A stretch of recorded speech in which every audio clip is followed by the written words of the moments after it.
Assalamu alaikum students. Welcome to week 3 lecture of English language. Today we are going to discuss unit 2 page 26 and 27.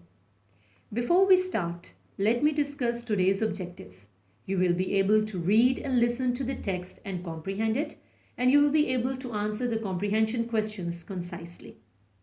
Students, today's task is to listen and read about a book review, Lucy and Lynn by Alice Bung. I hope most of you are familiar with the term book review. It is a form of a literary criticism in which a book is merely described or analyzed based on content, style, and merit. A book review can be a primary source opinion, summary review, or scholarly review. Now let us listen to the audio track 2.3.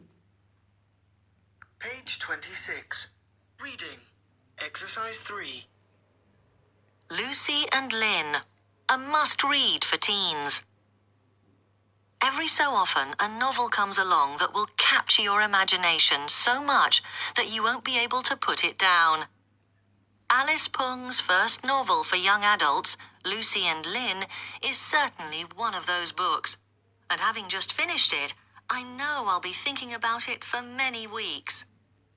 Set in Melbourne, Australia, it tells the story of 15-year-old Lucy, an academically gifted teenager and the daughter of Chinese immigrant parents who work hard in low-paid jobs to support their daughter.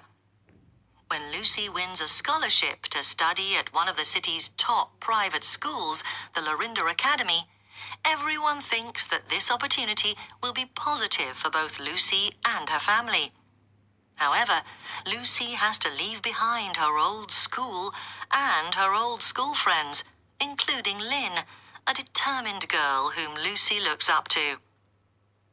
The story is told in a series of letters Lucy writes to Lynn.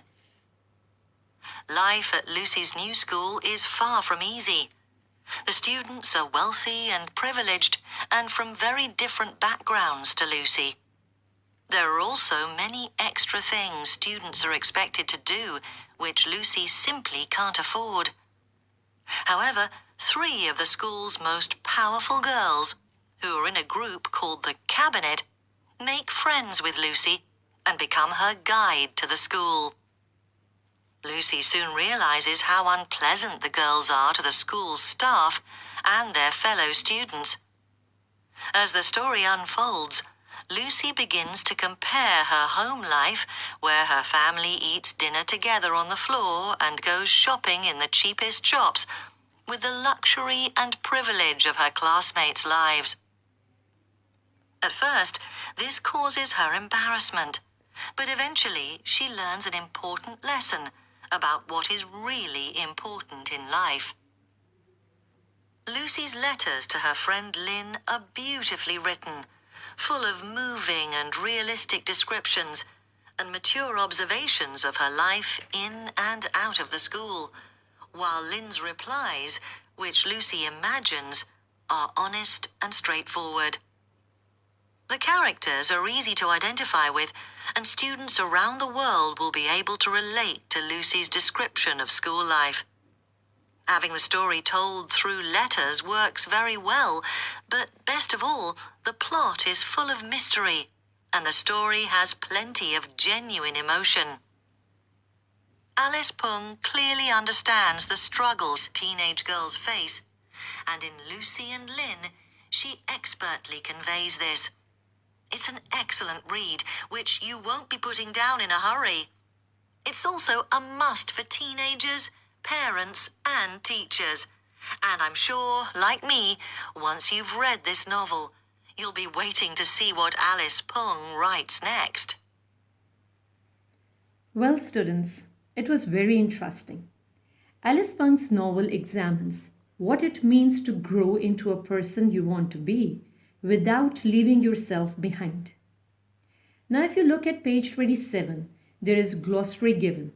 I hope you're familiar with the term. Glossary is an alphabetical list of words related to a specific text. It tells us about the meanings, which of course are going to help us in comprehending the text. Now if you look at comprehension exercise question 3 and 4, both are very easy to solve and you can re-listen to the track if you require. Coming towards the question answers, it is again important to understand that this daring work of Alice Pang with an authentic protagonist teaches important lesson about being yourself while navigating through life. Well, dear students, with this we come to an end of today's lecture. I hope this lecture will be helpful to complete your assigned task. Thank you.